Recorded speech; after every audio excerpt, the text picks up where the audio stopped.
Hey, what's up? This is Paz De La Spence and welcome back.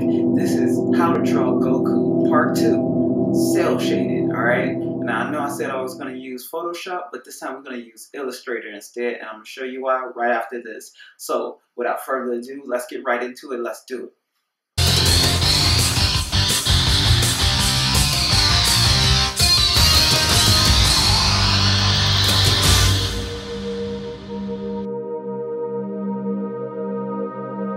Okay, everybody, welcome back. Alright, so first thing we're going to do, we're going to start a new document. Open up new document. You don't have to name it, don't worry about that for now.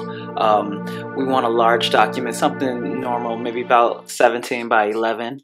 CMYK color, 300 DPI or PPI, and then go ahead and hit that create button. Next, you want to find your Goku sketch that you did last week in part 1. Go ahead and open it up.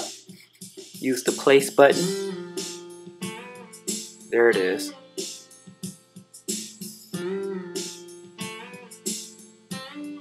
Alright, you want to place it right there. It's going to be really big, so go ahead. It's good to start big and work your way.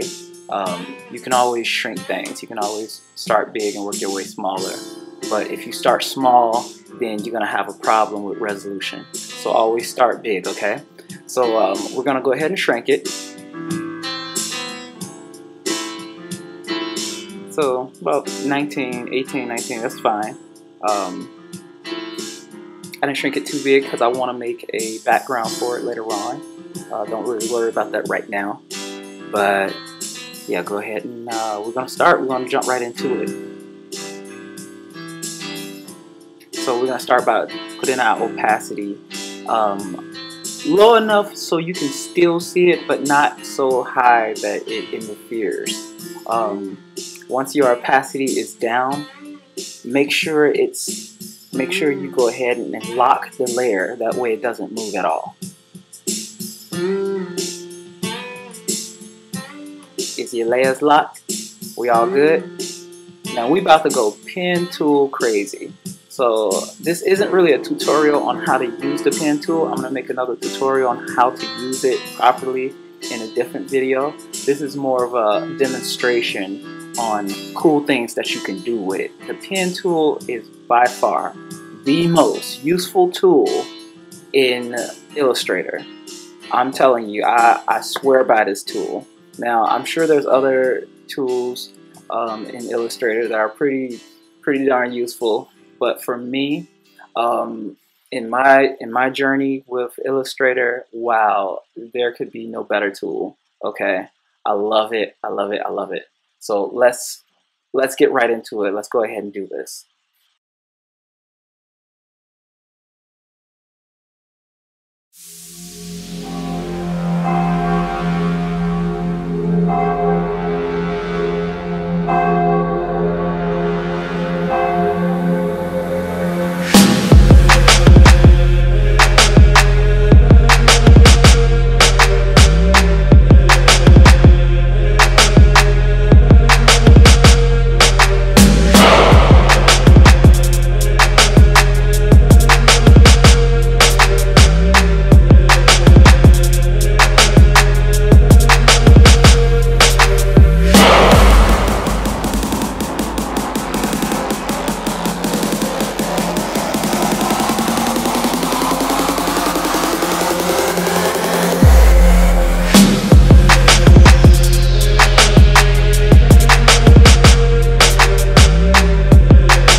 Okay, so check this out. I need y'all to hold this date down, alright? Wednesday, December 19th at 7 o'clock p.m.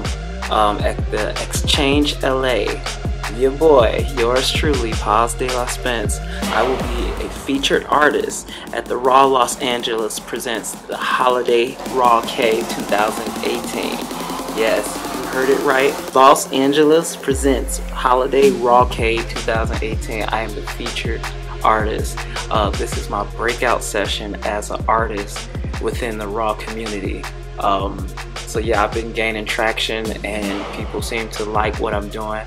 They like the art that I make, and I've been invited to do this show and showcase my artwork.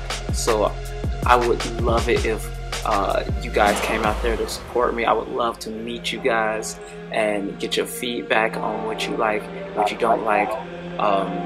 You know, I would love to just say hello and, you know, just meet the fans. And this is a really big deal for me, a huge opportunity. I'm very proud and very happy that this is happening. So yeah, if you guys would like to support me, please purchase a ticket under my profile name, Paz de la Spence, through the Raw website at rawartist.org/ARTPEACEGURU. That's rawartist.org/ARTPEACEGURU. That's right, your boy got his own URL. I'm moving on up. So yeah, I would love to see y'all out there. Even if you can't make it, but you still want to support me, you can buy tickets on that same URL, that website. Please, if you can, come on out. I would love to see y'all. The more the merrier. This is a big deal for me and I'm so excited about it. Alright, enough about that. Let's get back to the drawing.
Okay, so I told y'all this was gonna be a cell shaded painting. So this is one of the more easier techniques using Illustrator. You can also use Photoshop, but I decided not to go with Photoshop this time because I really enjoy Illustrator and I feel like it's a incredibly deep tool or program to use. And it's really easy once you get the hang of it, and I want people to really dig into it and become digital artists. You know, it's so easy to do. A caveman can do it. No offense. All right, so yeah, we want to make this cell shaded. So cell shading is really easy. The basic principle behind cell shading your artwork is using three, and I mean three, the Trinity here, the Holy Trinity, using three different colors. Well, excuse me, one color with three different hues. All right, so take this Goku painting for example. His skin tone is well, yeah, it's a skin tone. It's a sort of brownish, yellowish brownish, but on the far left of his face I make it a little more darker brown, and then later in this painting on the far right of his face I'm gonna make it a little lighter brown. Honestly, I think I'm gonna go ahead with white. Yeah, we're gonna make it white on the far right of his face. So yeah, just to recap, brown, darker brown on the left, and then either a lighter brown or a white on his right side. When you blend these three colors together, and it only takes three, once you blend them together, the cell shading begins. Like, you can already see it happening right now, but once they all come together, you're gonna be like, whoa, I just did that. And yeah, you really did. You just made a cell shaded character. I really fell in love with cell shading from a video game that I played long ago on the Nintendo GameCube. The game was called The Legend of Zelda: The Wind Waker. I believe it released in December 2003. Yep, December 2003. The Legend of Zelda: The Wind Waker released, and I played it, and I fell in love with this game. Not only did I fall in love with the game, I fell in love with the art style of the game. They used cell shaded Link, and you know, The Legend of Zelda, I've always been a huge fan of these of this series, and the direction that they took it with the Wind Waker just blew me away. I was like, whoa, okay, I'm addicted already. They went ahead with the cell shading, and for me, it was my first time really playing a game that was completely cell shaded. It kind of changed everything for me from that moment on. So I love cell shading. And I still love The Legend of Zelda, so big kid, alright? But anyway, this art style, you know, it can be used in many different genres, and not just video games, but you know, anything, album covers, street art, you name it, you can use it with a lot of things, and I like to play around with it and, you know, just be a little adventurous with it. So that's what we're doing today. We're being a little adventurous with cell shading. We're gonna cell shade Goku and his immediate surroundings, but we're not gonna go too crazy with the surroundings in the background.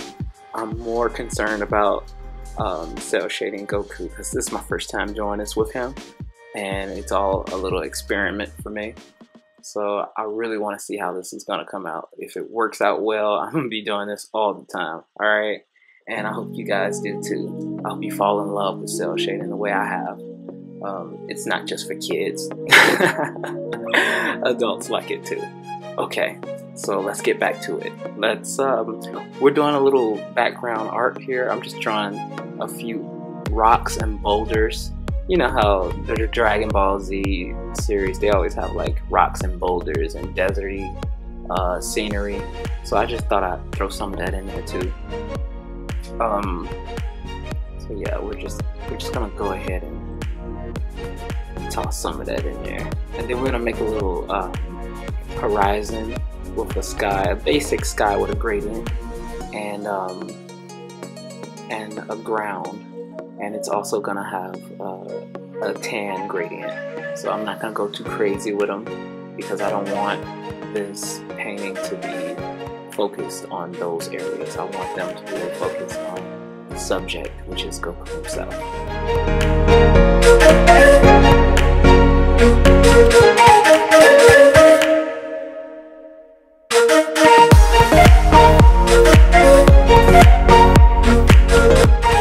Okay, so this is the part where we're adding the white cells to the right side of his face. One thing I forgot to mention is when you're creating these white cells for lighting, you want to lower the opacity. That way it blends well with the flesh tone. Another thing that you want to do, you want to always go to the opposite side of wherever you put that lowered opacity white. You want to go to the opposite side and put a thin little white line that's not transparent or anything. It's completely white, but it's very thin, as you can see right here. This gives the illusion of a secondary source of light shining off of the body or the subject. So this is really important in cell shading. Don't forget it. Alright, so let's go ahead and keep adding these the white, and we're gonna put a little bit in his hair as well. You know, sometimes Goku's hair sometimes they draw Goku's hair completely flat black, and then sometimes they paint it with a lot of white highlights or transparent white highlights. In the cell shading, I'm gonna go with the transparent white highlights. I want things to shine and pop out. So that's what we're gonna do here. And with that, we are done. Let's compare your drawing to your cell shaded painting.